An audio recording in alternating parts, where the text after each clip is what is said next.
एक ऐसी जगह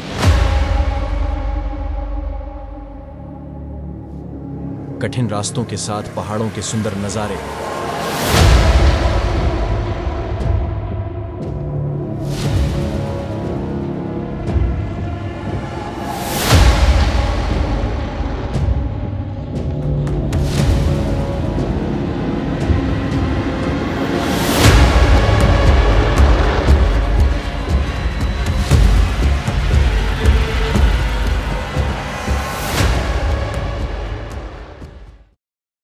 स्वागत है आपका हमारे चैनल पार्टी पहाड़िया दी में। मैं हूं हर्ष और आज मैं आपको बताने जा रहा हूं अनुसुईया देवी और अत्रि मुनि की गुफा के बारे में। तो चलिए वीडियो को करते हैं शुरू बिना किसी देरी के। अत्रि, मरीचि, अंगिरस, पुलहा, क्रतु, पुलस्त्य और वशिष्ठ के सात महान ऋषियों या सप्तर्षि में से एक हैं।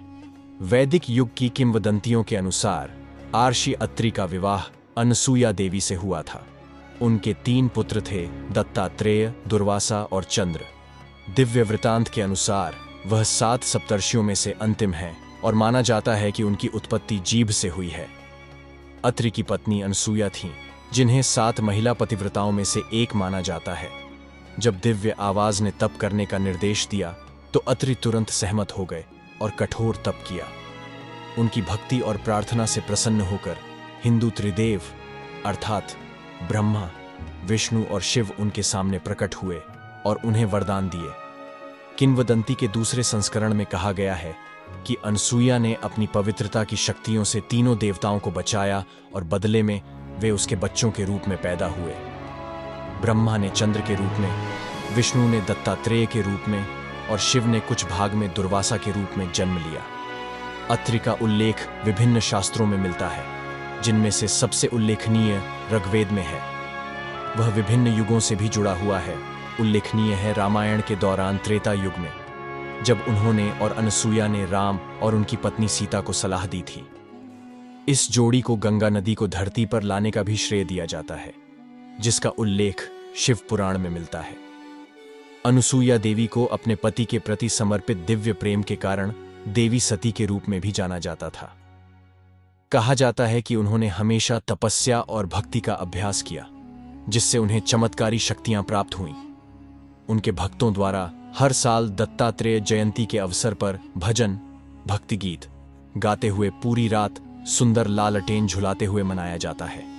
यह देखने लायक नजारा होता है। परंपरागत रूप से आर्षि मुनि आश्रयों में रहते हैं, जिन्हें आश्रम कहा जाता। इस आश्रम की वास्तुकला पहाड़ों में उकेरी गई है और इसे गुफा मंदिर के रूप में भी जाना जाता है। केदारनाथ आने वाले तीर्थयात्रियों के लिए अनुसुईया देवी मंदिर एक जरूरी स्थल है। यह मंदिर उत्तराखंड के चमोली जिले में पड़ता है और यहाँ मंडल गांव से 6 किलोमीटर की पैदल यात्रा करके पहुंचा जा सकता है, जो गोपेश्वर से 13 किलोमीटर दूर स्थित है। जुलाई से सितंबर के बीच भारी बारिश के महीनों को छोड़कर इस जगह की यात्रा के लिए सबसे अच्छा समय पूरे वर्ष है।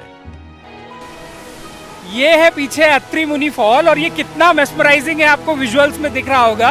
यहाँ बारिश बिल्कुल नहीं है, लेकिन फॉल से हम तकरीबन 70-80 मीटर दूर तो हैं ही, और वो इतनी तेज स्प्रिंकल आ रहा है कि ऐसा लग रहा है बहुत तेज बारिश हो रही हो।